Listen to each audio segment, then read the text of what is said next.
The first time I saw the concrete barriers across my driveway, I thought it was a prank. 3 massive gray blocks, each the size of a small car, lined up shoulder to shoulder like they were guarding a military base.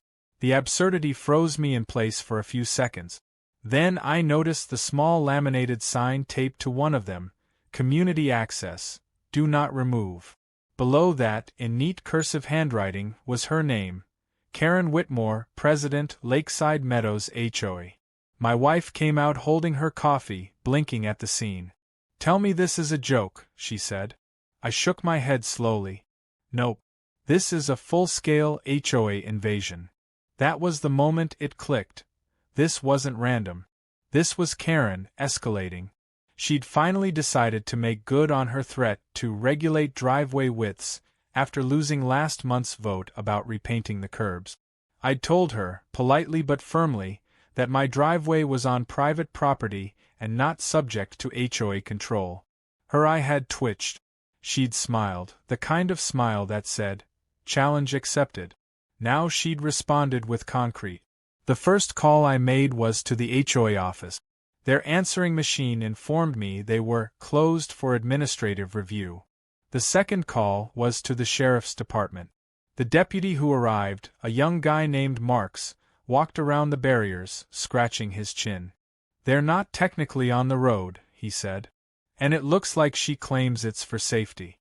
Might have to be handled in civil court." "Safety from what?" "My car escaping." He smirked but shrugged. "You could always file an injunction." I leaned against the barrier, feeling the rough texture under my palm. "How long do those take?" "Month or 2, maybe 3. Karen picked that moment to step out of her front door, wearing her usual power armor, pressed beige slacks, HOA badge clipped to her cardigan, clipboard in hand. She waved brightly, as if she hadn't just blockaded my home. "Morning, neighbor," she called. "Sorry about the temporary access restriction. The board voted to address traffic flow concerns." "What traffic?" I asked. "Community maintenance vehicles," she said with a smile. "We're trying to prevent unnecessary wear and tear on shared surfaces." I looked down the street. Ours was a dead-end cul-de-sac. 1 streetlight, 3 houses, and the only shared surface was the gravel patch where kids rode scooters. But she wasn't after safety. She wanted dominance. Control. "Karen," I said, keeping my tone calm, "this is illegal." "Oh, please," she said, laughing in that brittle way people do when they think they're untouchable. "It's not like I poured the concrete myself. The contractor was hired by the HOA for improvements." "Which you authorized?" "As president, yes. Within my jurisdiction." "Your jurisdiction doesn't include my property." She tapped her clipboard. "We'll see." I walked back into my garage before my patience gave out. My wife followed. "You're not seriously going to let her get away with this, are you?" "No," I said. "I'm just deciding which way I want to make her regret it." That night I couldn't sleep. The barriers loomed outside the window like gray tombstones in the moonlight. My truck sat trapped behind them, and the absurdity gnawed at me. Karen had played this kind of psychological warfare before: small rule changes, passive-aggressive notes, anonymous complaints about lawn height, but this was her magnum opus. So what's the right counter? Call a lawyer and spend months waiting? Or make a statement so bold it forces everyone to see how ridiculous she's become? By morning, I had my answer. My old army buddy, Mike, ran a construction outfit that handled heavy machinery for demolition jobs. I gave him a call. "Need a favor," I said. "What kind?" "The kind that involves a bulldozer." He laughed. "What are you demolishing?" "Technically? A mistake." By the time he showed up, the neighborhood had gathered like spectators at a live drama. Karen stood at the curb, hands on hips, phone already out. "Excuse me. You can't bring that vehicle here without HOA approval." "It's not a vehicle," I said, hopping into the cab. "It's a correction." "Correction for what?" "Your judgment." Her jaw dropped as the bulldozer's engine roared to life. The massive machine crawled forward, treads clanking on asphalt. The sight was glorious: metal, noise, and unapologetic power. The barriers looked tiny in comparison. Karen ran forward, waving her clipboard like a shield. "Stop. You'll damage community property." I leaned out of the cab window. "Karen, I think you mean my driveway. This is a violation of..." The crunch drowned her out. Concrete split like dry clay as the blade shoved the first barrier aside. The crowd gasped. Someone started recording. The second block slid into the gutter with a grinding moan. Dust rose in the sunlight. Karen screamed, "You'll pay for this." "Already did," I said. "Mike, send me the invoice." The last barrier cracked cleanly in two, revealing my truck's chrome bumper like a freed prisoner. I turned off the engine, climbed down, and faced her. "Now," I said evenly, "you can put your clipboard down, or we can talk about who's responsible for trespassing and property obstruction." She was shaking, red-faced, but still defiant. "You can't just ignore HOA authority. Karen, HOA authority ends at the property line. You crossed it." The sheriff's deputy arrived again, same one as before. He took one look at the scene, sighed, and walked toward us. "So," he said, "you decided to handle it yourself." "Handled," I corrected. He surveyed the debris. "Technically, you removed an obstruction from your property. Legally messy, but not illegal." Karen gasped. "Not illegal?" "He destroyed community assets. They were placed without permit," the deputy said. "So, maybe don't do that next time." She sputtered, but he turned and walked off. I almost felt bad for her, almost. But the look on her face when the bulldozer flattened her self-importance? Worth it. That night, though, something unexpected happened. Around midnight, I heard scraping sounds outside. I stepped onto the porch and saw movement by the edge of the driveway. Karen's SUV parked half on the lawn, her flashlight flickering as she dragged something. Concrete dust shimmered in the beam. She was rebuilding. For a moment, I just stared, half in disbelief, half in awe. The woman had nerve. But was it bravery or obsession? What kind of person doubles down after being publicly humiliated? I stepped closer. "Karen," I said quietly, "you're trespassing again." She froze. "I'm restoring community order," she whispered. "By hauling broken concrete into my yard at midnight?" She turned, eyes wild, cheeks flushed. "You don't get to win. You made me look ridiculous." "Karen," I said, "you did that yourself." She stood there, breathing hard, hands trembling, until finally she dropped the piece of concrete. It landed with a dull thud. "This isn't over," she said. I nodded. "It never is with you." She stomped back to her car, tires squealing as she sped off into the night. I watched the dust settle, knowing full well that the war had only begun. But I wasn't angry anymore. I was fascinated. What would she do next? How far would she go? And how much further was I willing to push her? 3 questions burned in my mind as the porch light flickered over the rubble. Would she try to make this personal now? Would the HOA back her up, or cut her loose? And if she doubled down again, how far would I go to make sure she never crossed that line again? By sunrise, my driveway looked like a crime scene. Concrete chunks scattered like broken teeth, tire tracks cut deep into the gravel, and a faint smell of diesel still hung in the air. The neighborhood group chat had exploded overnight, half cheering me on, half clutching their pearls over property destruction. The HOA thread was especially busy. I didn't even have to open it to know Karen was writing essays. My wife handed me her phone at breakfast. "You should read this before your blood pressure spikes." Karen's latest message read, "Effective immediately, the HOA will be pursuing civil action against resident. My name, for destruction of community safety barriers, violation of HOA bylaws 4A and 6B, and endangerment of residents. Emergency meeting scheduled tonight." "Endangerment," I said, nearly choking on my toast. "I moved blocks off my own property." She added photos, my wife said, scrolling. "Look, she's cropped them so it looks like the barriers were on the road." Karen's post had already racked up over 40 comments. Her allies, the usual clique of retirees and power enthusiasts, were rallying behind her. Others were calling it a drama circus. A few even posted popcorn emojis. "She's losing control," I said. "This isn't about rules anymore. It's about ego. You're not going to the meeting, are you?" "Oh, I'm going," I said. "But not alone."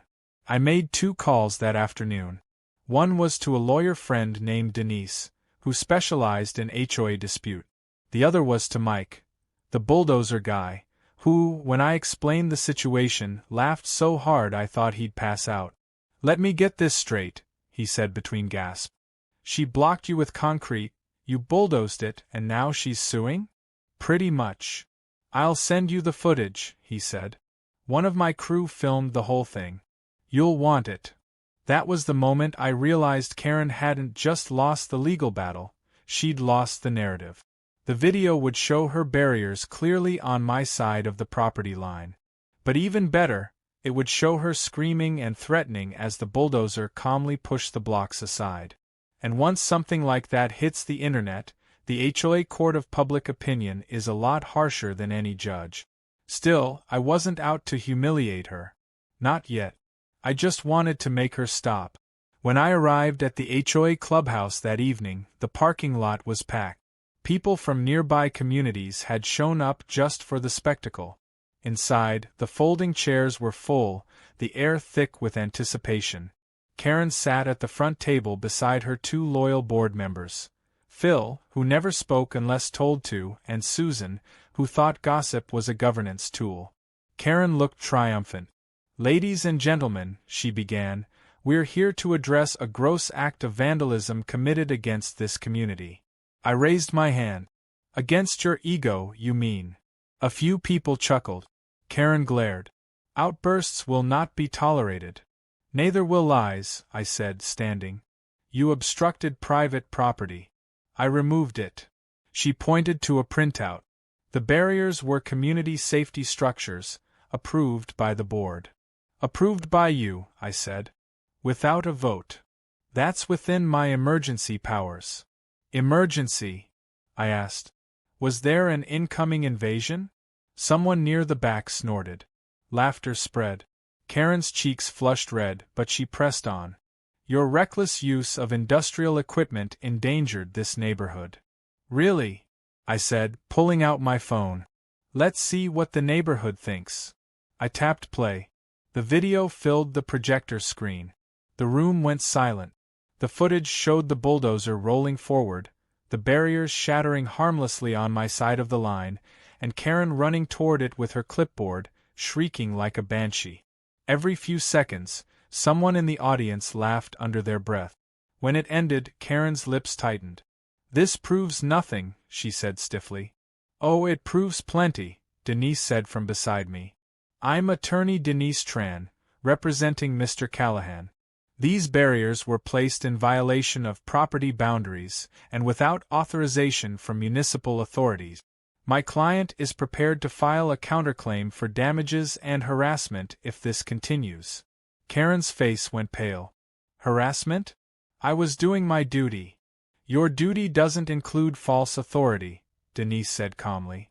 "You've repeatedly targeted one resident, manipulated votes, and misused HOA funds for personal vendettas. We've documented everything." The murmurs turned to outright whispers. Someone said, "She's done this before." Another whispered, "She fined me for Christmas lights." Karen slammed her clipboard. "This is a witch hunt." Denise smiled slightly. "No. This is accountability." The vote that followed wasn't close. The board, under public pressure, suspended Karen pending investigation. She stormed out of the meeting to a chorus of murmured relief. It felt like victory. For about 48 hours. Because the next morning, something strange started happening. My mail stopped coming.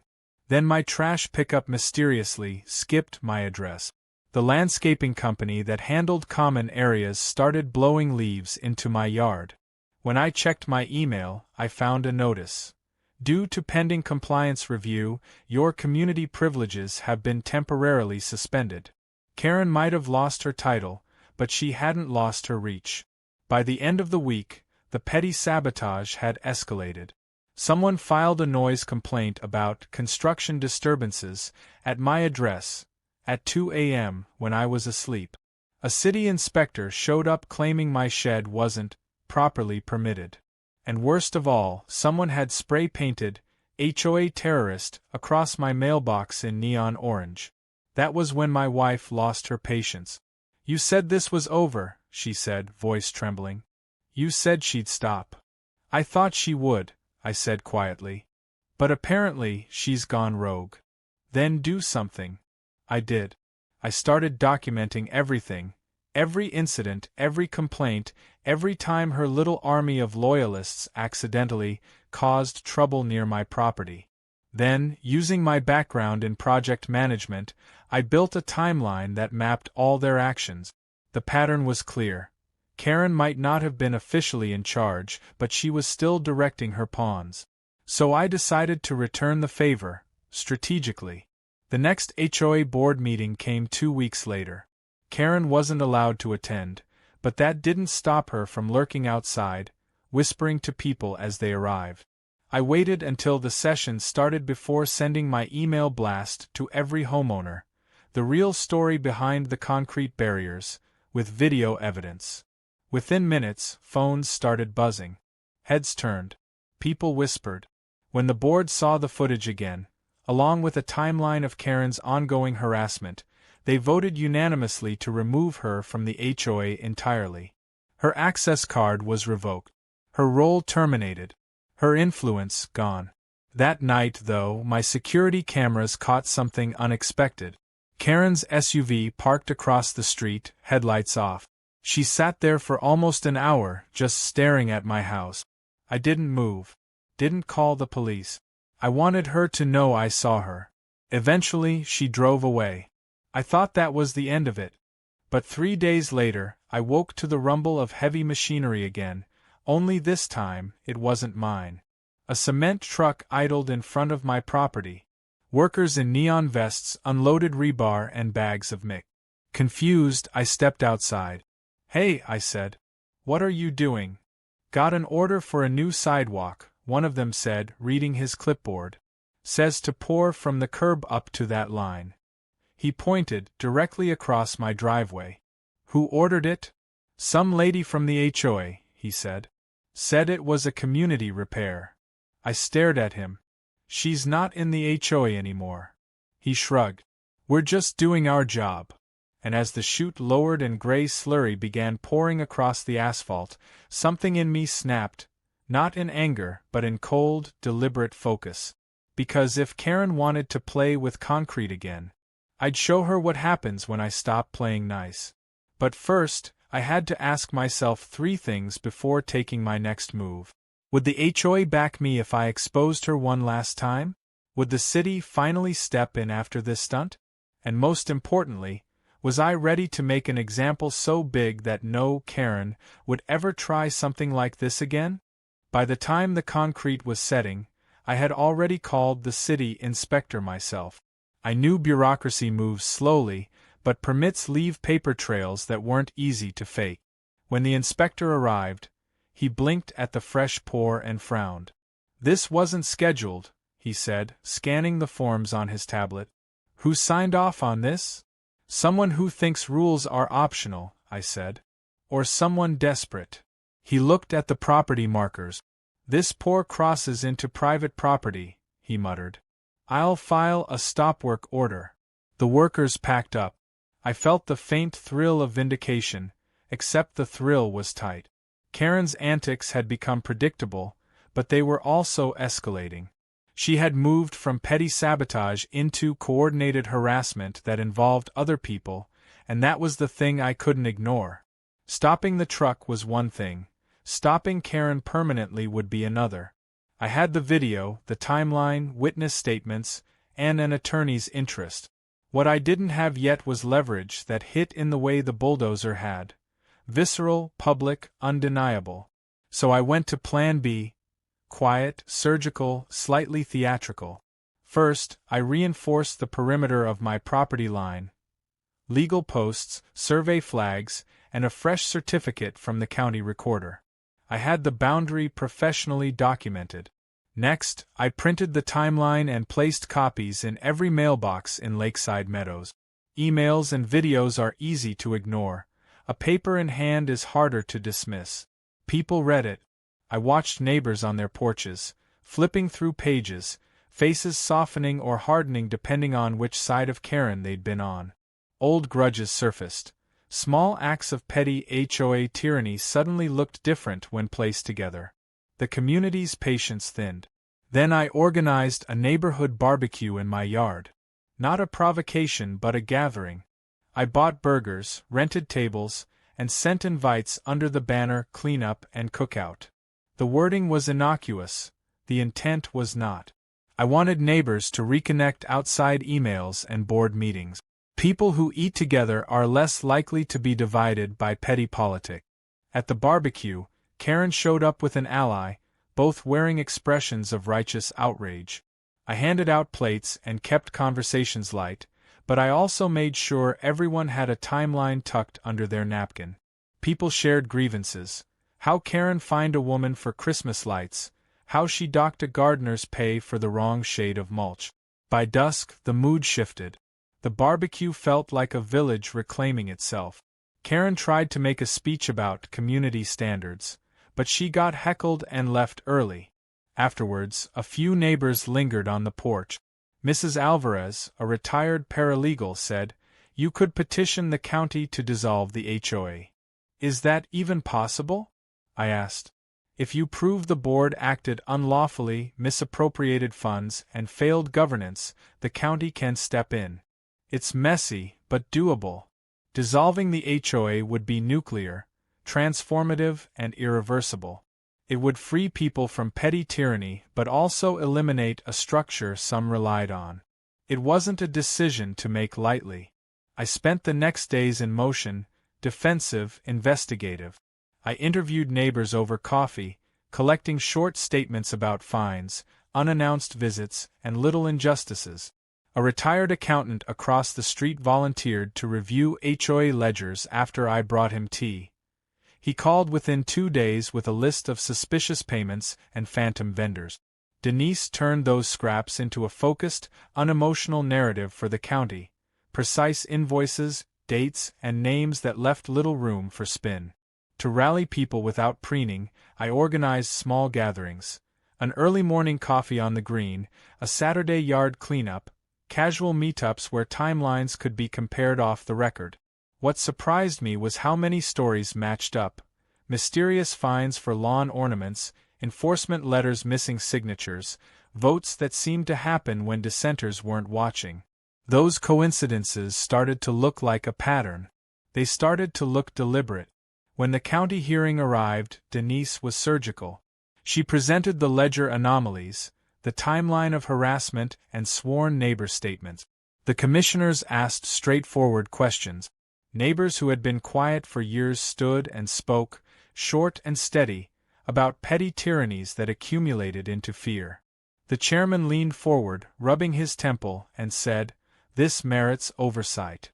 It wasn't the nuclear option, but it clipped the HOA's power. For a few days afterward, the neighborhood exhaled. Kids played later, people swapped tools. I learned a lesson there.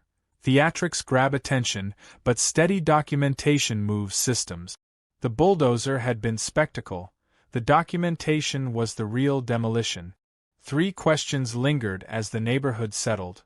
Would oversight reform enough to prevent future abuse? Could we rebuild governance without replacing it entirely? And how many other neighborhoods were quietly tolerating the same small cruelties? I wasn't naive about the aftermath, but hopeful. Indeed. At dawn, I stood by my driveway again. The half-hardened patch of concrete gleamed under the streetlight like a scar. The city had issued the stop-work order, but the damage was done. Karen had made her point, she wasn't finished. It wasn't the mess that bothered me. It was the silence. The way she'd vanished from sight since the oversight vote. She wasn't knocking on doors or storming meetings anymore. She was working from the shadows. And when people like her go quiet, that's when they're most dangerous. I spent the morning on cleanup duty, cutting the rebar out before it cured fully. As the saw screeched, I noticed my neighbor, Phil, former HOA treasurer and longtime Karen loyalist, standing on his porch, arms crossed. He didn't wave. He just watched. When I turned the saw off, he disappeared inside. That afternoon, Denise called. "Bad news," she said. "Karen filed a restraining order." I laughed, thinking she was joking. "For what? Owning a shovel?" "She claims you threatened her during the Bulldozer incident." I rubbed my temples. "There were 50 witnesses. She's banking on you losing your temper. Then she'll be disappointed." But that night, my wife wasn't so calm. "She's trying to ruin you," she said, pacing. "This isn't about driveways anymore. She wants you broken." "Yeah," I said quietly. "And that's exactly why I can't react." The next day, I visited the courthouse. The clerk looked exhausted. Apparently Karen had filed multiple complaints: trespassing, vandalism, and intentional intimidation with machinery. All thrown out for lack of evidence, but she was relentless. That's when it hit me. Karen didn't need to win legally. She just needed to bury me in paperwork. So I decided to bury her in truth. The HOA still held archived meeting minutes, stored digitally but publicly accessible to members. I downloaded everything. Then I started connecting dots. Dates of fines, voting irregularities, and missing funds. The deeper I went, the uglier it got. Karen had been siphoning money into consulting fees that traced back to a shell landscaping company, registered to her cousin. That was my lever. I called Denise. "If I can prove she embezzled HOA funds, what happens?" "She'll face civil penalties," she said. "Maybe criminal if intent is clear." "Good," I said. "Then I'll make it clear." I compiled a clean, visual report, every document, signature, and transaction. My wife helped design it like a corporate audit. I wanted it to look professional, undeniable. Then I printed 30 copies, slipped them into sealed envelopes, and delivered one to every homeowner in the community with a note: "Transparency begins here." The reaction was explosive. Within 24 hours, the neighborhood buzzed like a hornet's nest. Someone posted the documents on the community Facebook group. Within minutes, threads erupted, hundreds of comments dissecting her every move. Old grudges resurfaced, people compared stories, and the narrative shifted overnight. The HOA enforcer had become the HOA scammer. By evening, Karen's front yard was lit up by porch cameras. Reporters had started sniffing around after a neighbor's daughter leaked the files to a local paper. At 10 p.m., my phone buzzed. It was an unknown number. "You think you've won," her voice hissed. "But this neighborhood needs me. You'll see what happens when there's no order." "Karen," I said, keeping my voice steady, "what you call order is everyone else's misery. You made me the villain. You handed me the script." She hung up. 2 days later, county auditors showed up at her house. Trucks idled outside while they boxed files and carted away equipment. Neighbors peeked from blinds, whispering. I didn't feel joy, just an odd sense of closure, like watching a storm move out to sea. But peace didn't follow. The next morning, someone slashed my tires. My wife found a dead squirrel on the porch with a note stapled to it: "Rats get what they deserve." I installed new cameras, thermal, motion sensitive, the works. Then I filed a police report. Deputy Marks came again, shaking his head. "She's unraveling," he said. "She's dangerous," I corrected. A few nights later, the motion alarm buzzed at 3 a.m. I checked the live feed. Just shadows at first, then movement near the concrete patch. A figure crouched low, fiddling with something shiny. I zoomed in, Karen placing metal stakes along the boundary. I stepped outside, flashlight in hand. "Karen," I said sharply. She froze, then stood, eyes wild under the beam. "You don't own this. You never did. You're trespassing again." This is our land. You poisoned this community. Karen, I said softly, go home. For a moment she looked uncertain. Then she threw the stake toward me, not close enough to hit, but enough to send a message, and stormed off into the dark. The next day, Marks filed an official warning. It wouldn't stop her, but it put everything on record. Still, I couldn't shake the feeling that something bigger was coming. She'd lost power, reputation, and control. People like Karen don't fade quietly. They go out in spectacle. That night, my wife asked, what if she does something worse? She already has, I said. But I'm done reacting. Now I'm planning. The plan wasn't revenge, it was containment. I contacted the HOA's new interim board and offered to fund community repairs myself. The catch? I'd oversee all contractor approvals. It wasn't about control, it was about denying Karen access to her old playground. They agreed, relieved someone competent was willing to take responsibility. Within a week, crews began resurfacing roads, repainting curbs, and repairing the mail kiosks Karen had neglected. The neighborhood looked alive again, orderly, functional, free. People smiled when they passed me. Kids chalked driveways without fear of citations. But that peace didn't last either. 3 nights later, the concrete patch at the end of my driveway cracked open. Not naturally, someone had poured acid along the seam. My security footage caught it. Karen, wearing gloves, emptying a jug and whispering to herself. She looked thinner, frantic, unhinged. When the cops arrived, she was still sitting in her car at the corner, watching the steam rise from the concrete like smoke from a battlefield.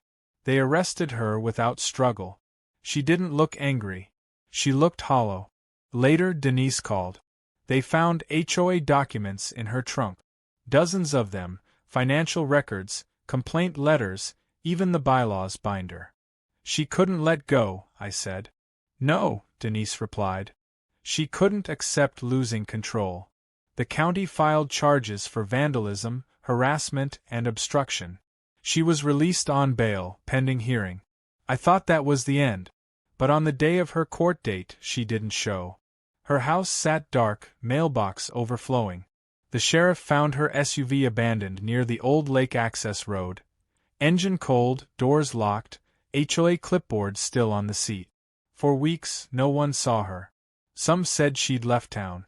Others whispered she'd checked into treatment. I didn't believe either. I believed she was waiting, somewhere, watching. But even knowing that, I didn't feel fear anymore. Just a strange, clean stillness. Because for the first time since the day those concrete barriers appeared, I realized I didn't have to win. I just had to outlast her. And that's exactly what I planned to do. Still, 3 questions lingered as the autumn wind blew through the newly freed cul-de-sac. Would the neighborhood ever truly recover from her reign? Would people learn to trust peace after living under constant policing?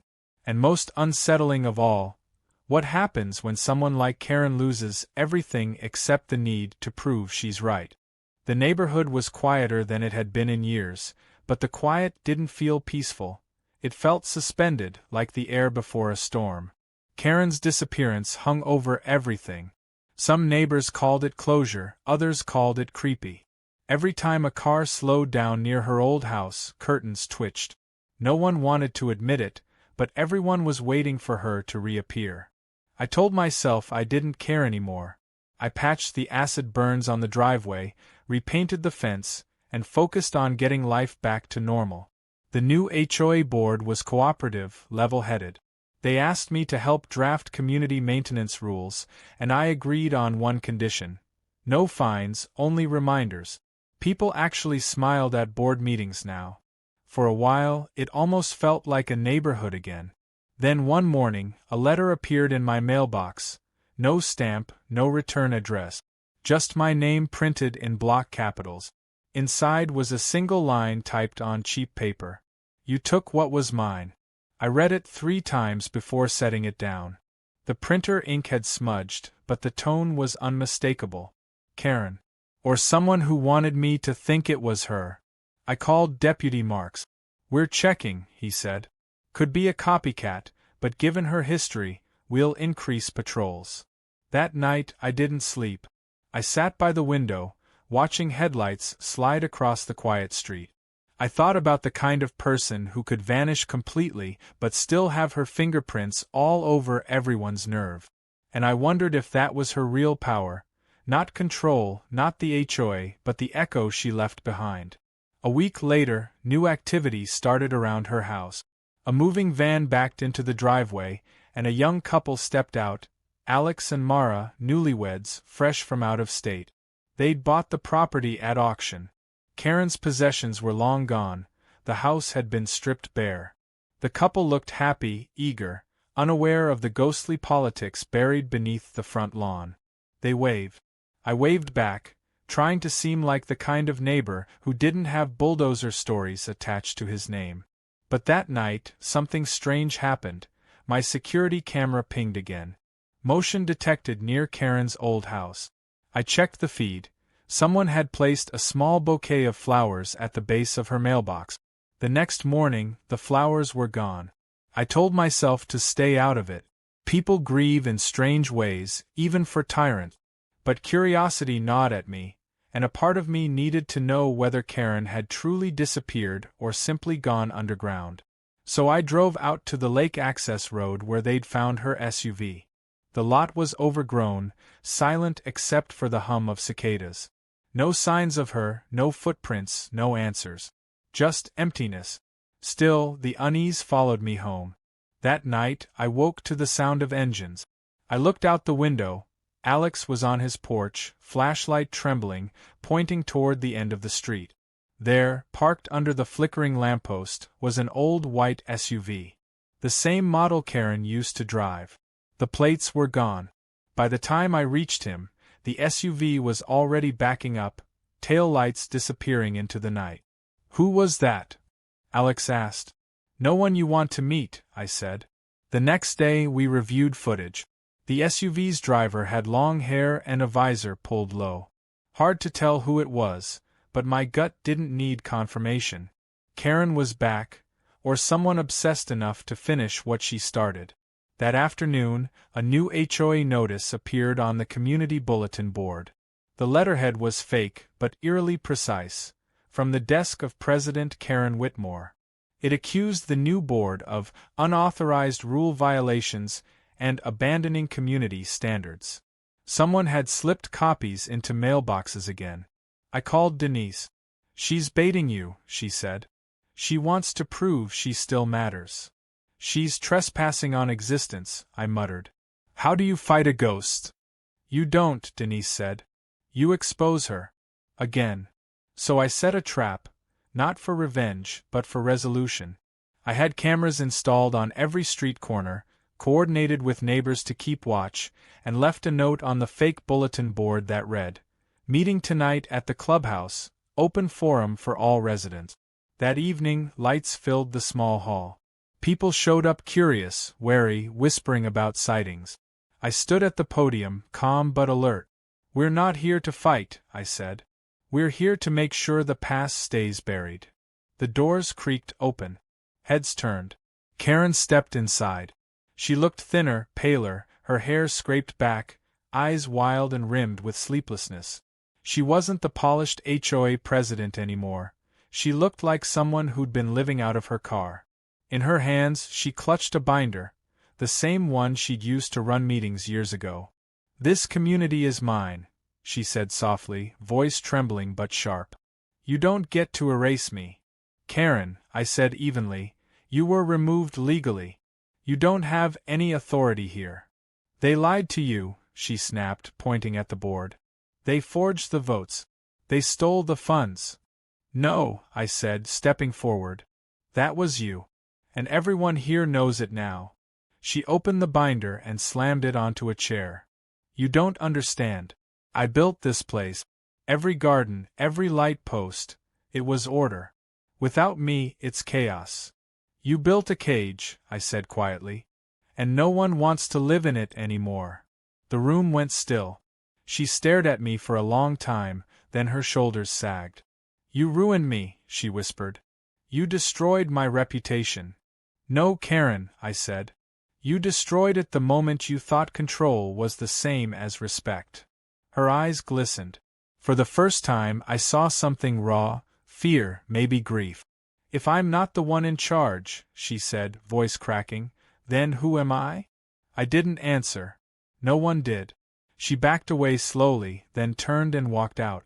The door shut softly behind her, and the room exhaled as if everyone had been holding their breath for years. Afterward, no one spoke for a while. Then Alex said, "Is it over?" "I think so," I said. But I didn't believe it. 2 days later, Karen's house caught fire. The flames rose fast, eating through the dry wood and curling black smoke into the night sky. The fire department arrived within minutes, but by then the roof had collapsed. No one was inside. The cause? Unknown, they said. Maybe electrical, maybe arson. But everyone in the neighborhood knew this was her final act. A self-made erasure. In the following weeks, the house was demolished. The lot stood empty, the foundation scraped clean. The new board voted to turn it into a community garden, a symbol of rebuilding. At the dedication, neighbors brought seeds, flowers, and tools.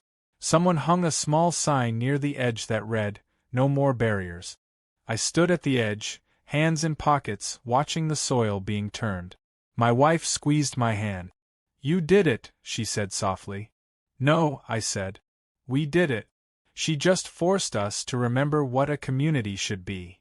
The neighborhood finally felt lighter. Kids ran freely, fences came down, laughter replaced tension. And for the first time in months, I slept through the night. But even as peace returned, I couldn't shake one final thought. Power doesn't vanish, it changes form. And somewhere out there, Karen was watching. Not in the shadows this time, but through every rule-obsessed soul who believed control meant belonging. Still, if she ever came back, I was ready. Because I'd learned something she never did. The loudest authority always falls to the quietest resolve. And sometimes, the best revenge isn't a bulldozer. It's a neighborhood that thrives without you. 3 quiet questions drifted through my mind as I watched the garden bloom under the morning sun. Would Karen ever forgive herself for losing what she built? Would the community remember her as a tyrant or a warning? And most importantly, after all the walls we tore down, were we finally free, or just waiting for the next one to rise? Spring came early that year, and with it, an unfamiliar feeling, quiet normalcy. The new garden on Karen's old lot flourished with bright tulips and neat rows of vegetables. Kids played tag between raised beds, laughter bouncing off the houses that once seemed to glare at each other. For the first time since the concrete blockade, Lakeside Meadows looked like the place the brochure had promised. Still, I didn't relax easily. Every time a car slowed near the cul-de-sac, I found myself glancing out the window. Every unfamiliar face set my mind ticking. Karen had vanished without a trace, her fire reported but never tied conclusively to her. There were rumors, Florida, Nevada, even whispers she'd joined another HOA somewhere out west. None confirmed. I told myself I didn't care. But ghosts don't need confirmation to haunt. I focused on rebuilding routines. My wife planted herbs, joined the garden committee, and started smiling again. I taught the neighborhood teens to repair lawnmowers and power tools, small gestures that slowly stitched trust back into place. By April, we were hosting block dinners on weekends. People brought food instead of complaints. It felt good. It felt earned. Then, one morning, I found something wedged under my truck's wiper blade. A business card. Clean white cardstock. In silver lettering, Lakeside Meadows Restoration Council. Beneath it, a name, K. Whitmore, Consultant. I froze. The typography was her style. Formal, immaculate, self-assured. But she was gone. Everyone knew that. I flipped the card over. On the back, a handwritten line. "You let weeds grow in the cracks." My stomach sank. I called Denise immediately. She listened, then sighed. "She's testing you again. Don't bite." "I'm not sure she ever left," I said. "Then she's just a ghost with good stationery," Denise replied. "Ignore it. You've already won." but ghosts thrive on silence. 2 days later, flyers appeared in mailboxes, professionally printed, no author listed, criticizing the garden for unsanctioned modifications and community disruption. The tone was pure Karen, self-righteous, precise, and vaguely threatening. The new HOA board panicked. What if she's trying to re-register the HOA under a new name? Alex asked at the emergency meeting. Can she even do that? Legally? Denise said. No.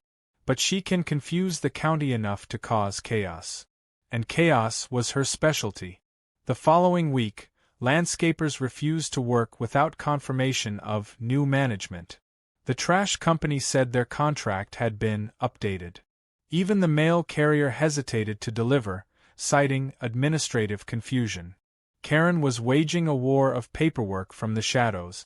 So I decided to fight back, not with anger this time, but precision. I filed for an official community trust registration, which effectively froze any competing claims on our name or properties. Then I wrote an open letter, calm and factual, summarizing every verified document and every court decision related to the old HOA. I ended with one line: order isn't control, it's clarity. We mailed copies to every resident and posted it on the county site. The effect was immediate. Calls stopped.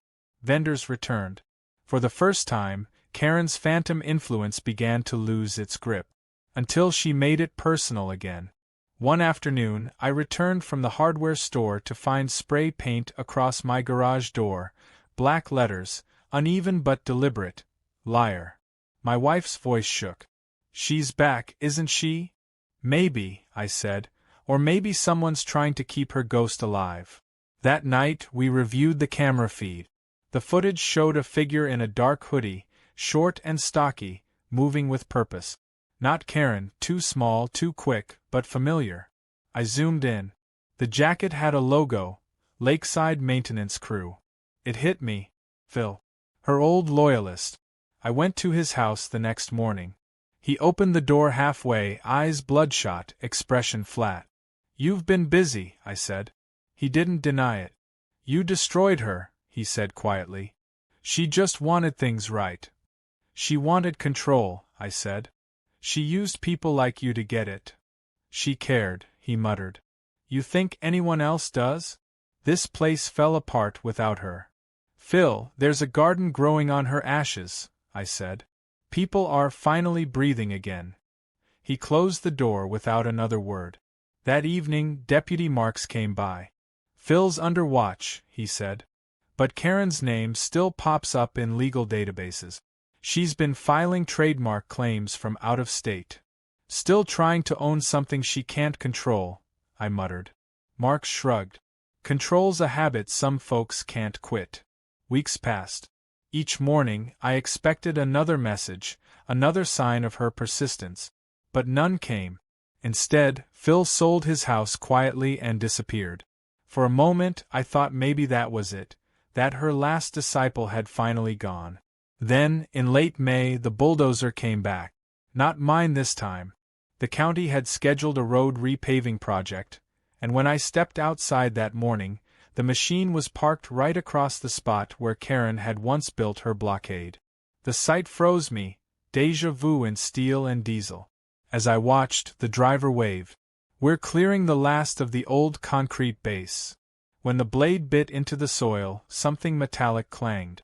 The operator shut the engine off and climbed down. Together we brushed the dirt aside.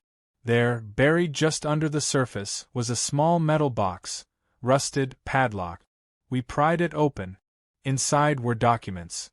HOA bylaws, property maps, and a USB drive labeled Community Archive. I plugged it in that evening. Folders upon folders, meeting recordings, complaint logs, even private notes labeled Behavior Profiles. She'd documented every resident, including me. Each file read like a psychological report.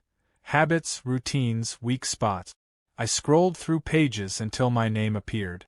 Subject demonstrates resistance to authority but strong need for order. Predictable countermoves rely on logic. Neutralize through chaos. I sat there, staring. She hadn't been reacting, she'd been strategizing. Every argument, every escalation, designed to manipulate my own temperament. She'd built a war game out of control. My wife came in quietly. "What is that?" "Her mind," I said. "In writing." We both stood there, absorbing the weight of it. Then I closed the laptop and called Denise. "We need to turn this in," I said. "Let it end where it started, with the truth." The next morning, we submitted everything to the county investigator. They opened an inquiry into misuse of community data, identity fraud, and privacy violations. It would take months, maybe years, but it was no longer my fight. That evening, I took a walk through the garden. The tulips were fading, replaced by wild mint and lavender. The air smelled alive again. I ran my fingers through the leaves and realized something simple but freeing. Karen's legacy wasn't power or fear. It was a blueprint for what happens when order loses its humanity. As the sun set, I looked at the clean line of driveways, the soft chatter of neighbors, and finally, the stretch of road where her barriers once stood. There was nothing left of them now, not even the cracks.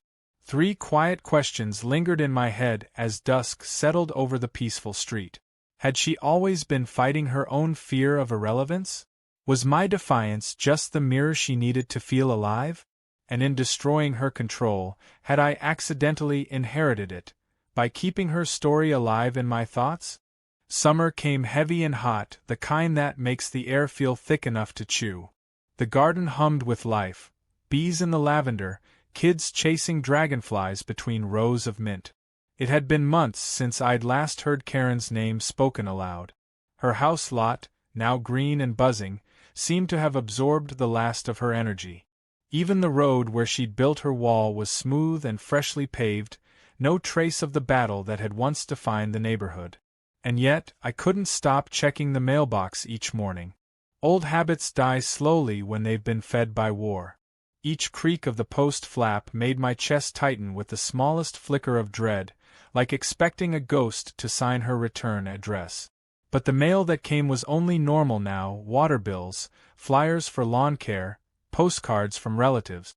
Normal. So normal it almost felt foreign. Then one morning, the letter arrived. Not printed, not typed, handwritten. The envelope smelled faintly of lavender soap.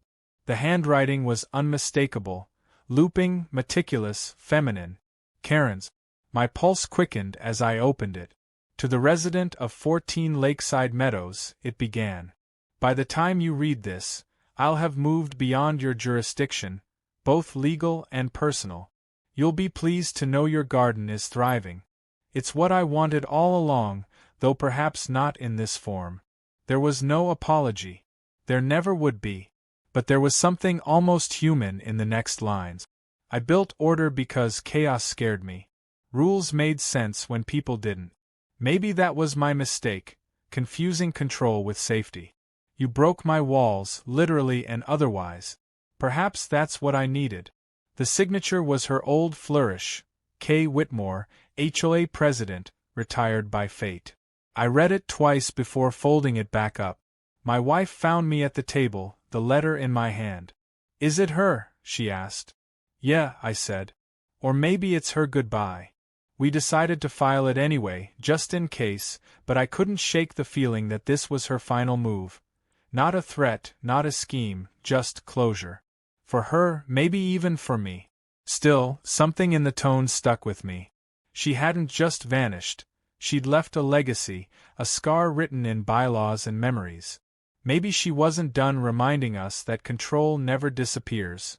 It only changes form. A week later, the county held an official community review to finalize the HOA dissolution.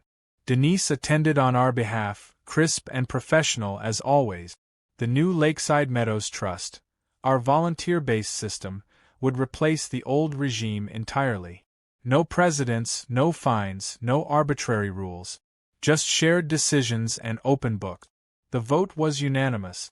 When the gavel dropped, it felt like a weight lifting from the collective shoulders of 100 people.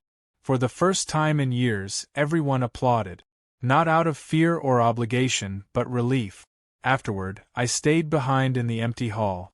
The chairs still smelled faintly of old coffee and disinfectant.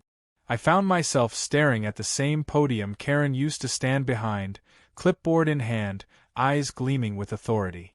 Now it was just a piece of wood under fluorescent light. Marks found me there, leaning against the back wall. "You look like someone who's just buried a ghost," he said. "Maybe I have." "She sent you that letter, right?" "Yeah." He nodded. "She's been spotted downstate. Volunteering at a historical society of all things. Seems she's moved on." "Good," I said. "Let her file rules about antique furniture instead." He chuckled. "You ever think about running for the new board?" I shook my head. "No. The whole point was to end that game. Someone else can plant the seeds now." He clapped my shoulder and left. I stood there a while longer, watching dust motes swirl in the air where once she'd ruled with a clipboard and a pen. When I finally stepped outside, twilight had turned the garden gold. Families were laughing, kids darting between sprinklers. Alex waved from across the yard, a trowel in hand. "We've got tomatoes coming in," he shouted. I smiled. "Good. They're the first things this place has grown that weren't built on rules." Later that night, as cicadas droned and porch lights flickered on, I walked down to the end of the street. The asphalt shimmered under the moonlight, smooth and clean. I stopped where the concrete barriers had once stood, the same line that had sparked the whole war. It was funny how empty space could hold so much history. In that silence, I found myself replaying everything. Her smirk when I first confronted her, the roar of the bulldozer, the midnight sabotage, the fire, even the strange tenderness of that last letter. I realized I'd spent nearly a year fighting a person who couldn't stop building walls, and maybe, without meaning to, I'd built one of my own just to oppose her. Karen wasn't just one woman. She was an idea. The belief that control equals purpose. And in a strange way, I understood it now. Because once she was gone, I'd needed purpose too. Maybe that's why I kept the bulldozer's invoice framed in my garage. Not as a trophy, but a reminder of the day I decided to stop letting other people define my boundaries. 2 weeks later, the community garden hosted its first summer fair. We grilled, we laughed, and for once, no one argued about parking. A local reporter stopped by, snapping photos for an article titled, "Neighborhood Reborn After HOA Turmoil." She asked me for a quote. I thought for a long moment before answering. "You can build walls or gardens," I said finally. "Either way, something grows. You just have to decide what you want to live next to." She smiled. "That's poetic." "It's practical," I said.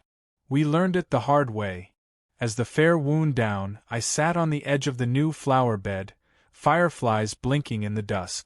The laughter faded into soft chatter. I could hear the faint hum of the road beyond the neighborhood, life continuing as it always had before any of this began. And then, from somewhere down the street, I caught a glimmer, a reflection off a windshield. A car idling just at the turn. A white SUV. My heart jumped before logic kicked in. It wasn't hers. The license plate was local, the driver just checking directions. The car turned and drove away, leaving only taillights fading into the night. Still, it left me thinking. Some ghosts don't haunt because they're vengeful. They haunt because we keep remembering them. I went back inside, closed the blinds, and sat with my wife by the window. The air smelled of smoke from the barbecues, the soft hum of sprinklers in the distance. Peaceful. She leaned her head on my shoulder. "It's really over, isn't it?" she said. I nodded. "Yeah. Though sometimes I think she's still out there somewhere, writing new rules in some other neighborhood." "Then God help them," she murmured. We laughed quietly. And as the night deepened, I finally felt what I hadn't in months. Not triumph, not defiance, but genuine peace. The world doesn't need bulldozers to reclaim sanity. It needs people willing to rebuild after the concrete settles. As I turned off the porch light, I caught one last glimpse of the garden glowing faintly under the moon, rows of color where once there had been walls. The sight was simple, quiet, and perfect. And for the first time, I didn't wonder if Karen would ever come back. Because whether she did or not no longer mattered. 3 thoughts drifted through my mind as I walked inside, soft and unhurried like the closing of a long book. Maybe order isn't about control, it's about letting things grow the way they're meant to. Maybe peace doesn't come from winning, but from knowing when the fight is over. And maybe the truest kind of revenge isn't destruction at all, just living freely in the space someone tried so hard to own.